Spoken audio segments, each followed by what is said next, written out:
Roar! Hello and welcome back to Dragon Week at the Legendary Resistance. It's gonna be great. We'll keep talking about dragons. So, Dragon Week is part of a community collaboration by Ginny D and Pointy Hat that is designed to bring together a ton of tabletop RPG creators on YouTube. Hello, all you other content creators out there. We are very excited to be part of this collaboration. Oh yeah. So, that being said, today we're going to be talking about dragons, obviously. What particular part about dragons? We're going to be talking about how to make dragons stronger and more world-altering in your campaign. Nice. Yeah, so without further ado, subscribe.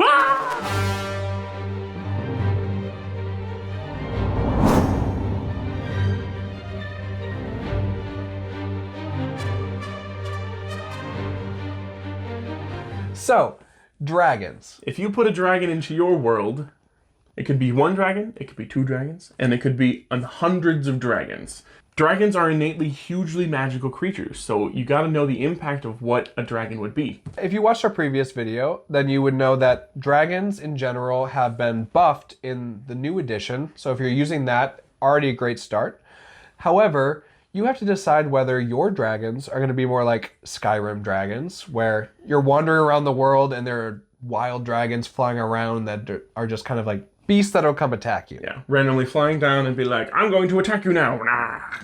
Or are your dragons more ancient, legendary? Do they have names? Do they have layers? Are they world-altering, affecting the magic and the weave around them, which is what I like to do at my table. How much lore is around your dragons and the impact after a dragon is slain has upon the region. Yeah, so kind of the idea of how dragons affect a world by existing is something that has been talked about in fictional story writing in general for a very long period of time. There are books out there about like what World War II would look like if dragons existed. Yeah. There are, in Game of Thrones, like dragons coming back into the world, like brought magic back into the world, which was wild. But yeah, so... Books like Aragon, where there's dragons incorporated with dragon riders and dragon, like, entire cultures, yeah. So dragons can be anything you want them to be, from just wild creatures that exist to just like entire magic systems built around them. So we're going to talk about ways to make your dragon stronger if that's what you want to do. So, step one. Step one. First of all, I like to see dragons as massive collections of magical energy. So when you're in the presence of a dragon, you feel it in your gut. Like, you can feel the massive amount of magic that this creature is giving off, and it's like a heavy sinking feeling in the air. Or like the pressure, your ears pop of the magic. You could feel like your hair standing on end. Yeah. Yeah, and then not only with the actual fighting of the dragons, but also their lairs. There's no reason that your dragons need to be constrained to the same spellcasting restrictions that players are. So if they're such magical creatures, they can just do things with magic. So maybe they can create no magic zones in parts of their lair where magic just doesn't work. Yep. Maybe they can coalesce magic in ways where there's spell effects coming to life. Maybe like a blue dragon could have living lightning bolts that it just emanates. They come off from it and they just wander around its lair. Making sense. So things like that could be things that you incorporate into your dragons to make them stronger. And is there a guide for these kinds of things? So there are some guides. There are a lot of guides out there, actually. So for instance, we have Fizban's Treasury of Dragons, which it's for 5th edition. It's really great. It covers how to build layers. It covers regional effects. It covers lair effects for different dragons. It covers general like lair actions for dragons. It's a good overview of just all of your dragons all in one place. However, there are also a ton of homebrew dragon materials out there. This was a lovely gift from my fiance talking about how the dragons can be homebrewed. So this is the Game Master's Book of Legendary Dragons.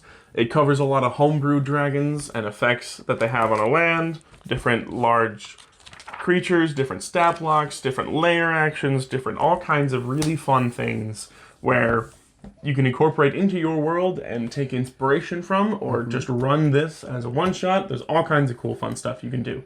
Yeah, so besides just like in their lair fighting mechanically, making them stronger, you should also be able to take your dragons and make them stronger in your world building. Oh, yeah. So that means that the area around a dragon, the regional effects could be lingering even long after this dragon dies. Oh, yeah.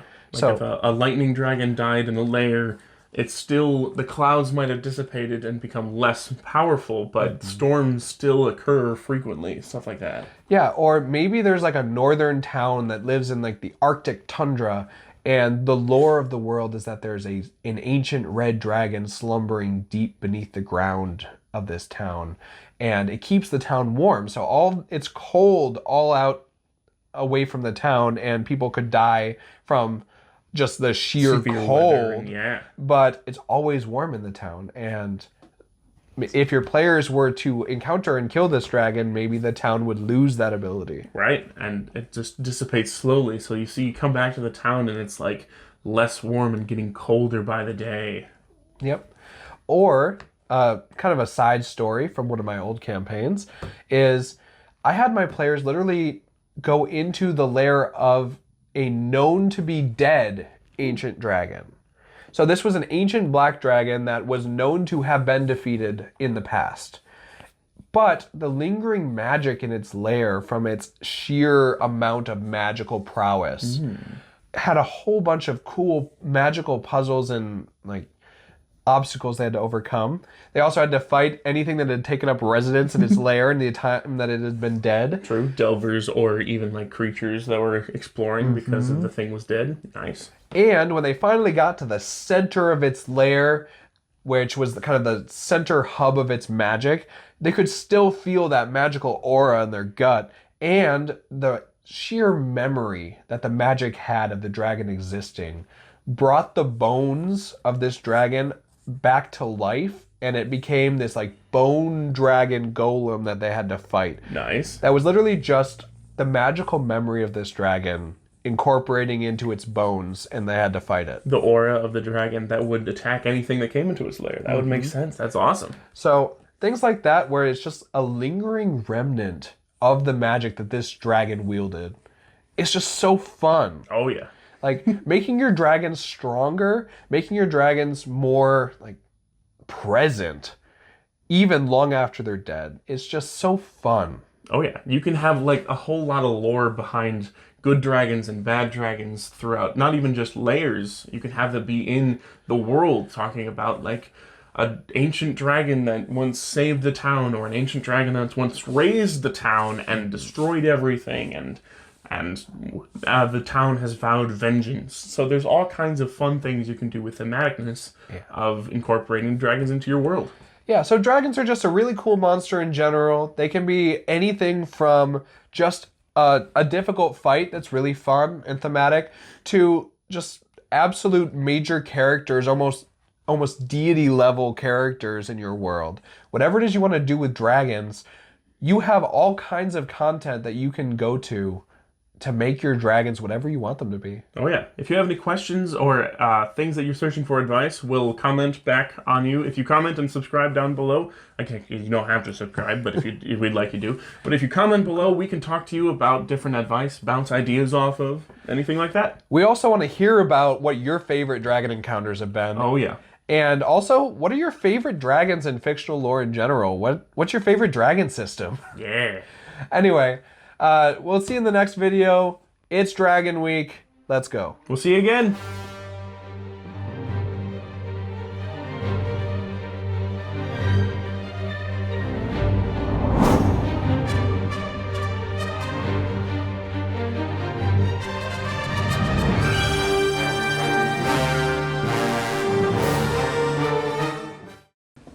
So. Ah!